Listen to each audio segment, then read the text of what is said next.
Hello there, and today I'm going to be discussing a PC-based game. It's a review of Championship Wrestling Promoter. Now, Championship Wrestling Promoter can be downloaded through Steam on the PC for the low price of £16.75. That's in Great British pounds. So if you're from America or a different country, your currency will vary. Now, I've been playing the game for approximately 2 hours to do this review, and in my opinion, it is a game that has a lot of potential, can be very much an enjoyable game to play, but for the reasons that I will outline in the next few minutes, perhaps wasn't the game for me. The game is run on the engine by Unity, who are actually, I think that's the engine that Football Manager, another popular PC game, is going to be switching to for their next release, which will be hopefully later this year after cancelling the 2025 Football Manager game. So immediately you know it's going to have a solid engine behind it. When you start the game, it brings you up a guide, so you're able to go through and learn what each of the tabs on the screen mean and how you use them. But I skipped the guide because I felt it was pretty WYSIWYG, which is what you see is what you get. So I felt like I'd be able to play through the game without needing to watch the guide. But obviously the guide is there if you do need it. Now I jumped straight into the first week of action. I've got some screenshots of that I'm going to sprinkle in over the top of this. And I'll be honest, I did feel it was very easy. It was plug and play, I'd say. It was very easy to get to understand the game. But for me, the real problem was just not knowing who any of the people in the game were.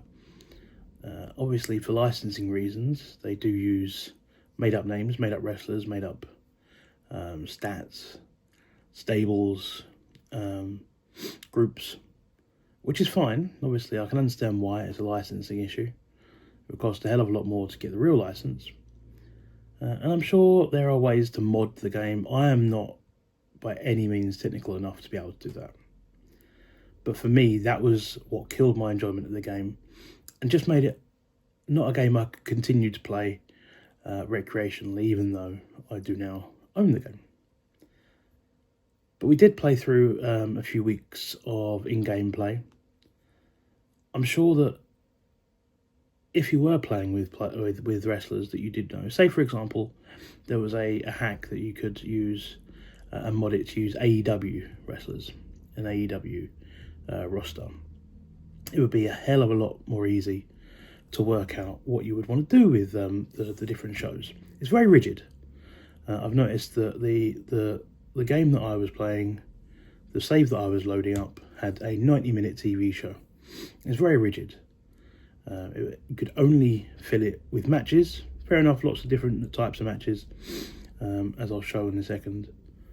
You could have tag matches, triple threats, etc., or singles matches, women's and men's divisions, but it was very rigid in that you had to have exactly 90 minutes. Now, maybe that takes into account things like ad breaks and such, but for me, if it was a 2-hour show, I'd rather have the full 2 hours and have to put the ad breaks in. It's a lot more realistic. Or if it's a 90-minute show, then why are we running it without any ad breaks? But anyway, it was very rigid. My other major gripe would be, because it's a roster full of wrestlers that are made up that you don't really know, it is hard to remember who's heels, who's faces. And in some respects, it actually is quite hard to remember who's male, who's female,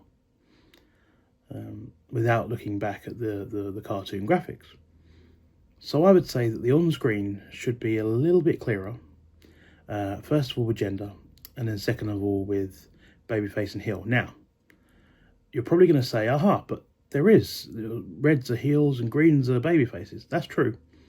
But once you've selected a wrestler, especially for me, getting old, memory's not what it used to be. I would want there to be a way, even when you selected a wrestler, for it to remind you, is that a babyface or is it a heel?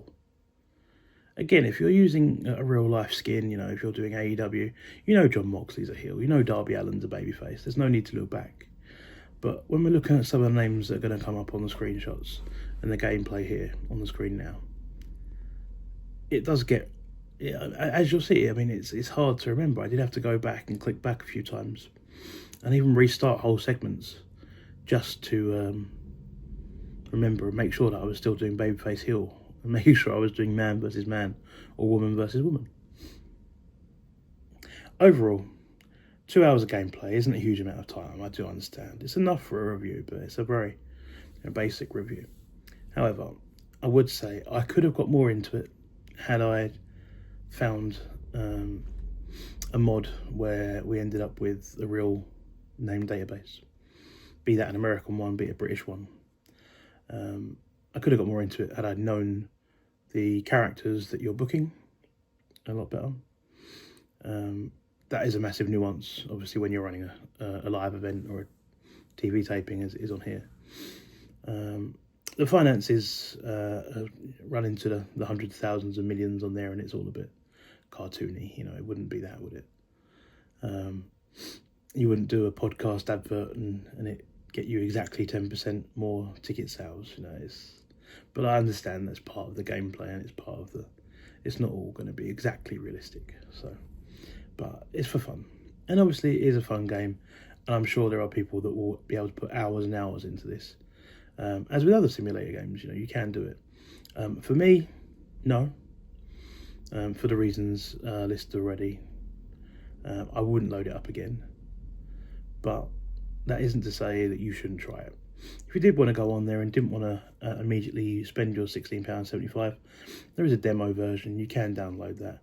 Give it a go. Give it an hour of your time. See what you think. Thanks for listening. Thanks for watching. And if you like this, give it a like, give it a comment, and then maybe I can come back and do other games, whether they be more famous games on PlayStation and big consoles like that, or other independent games here on the PC. Thanks again, and goodbye.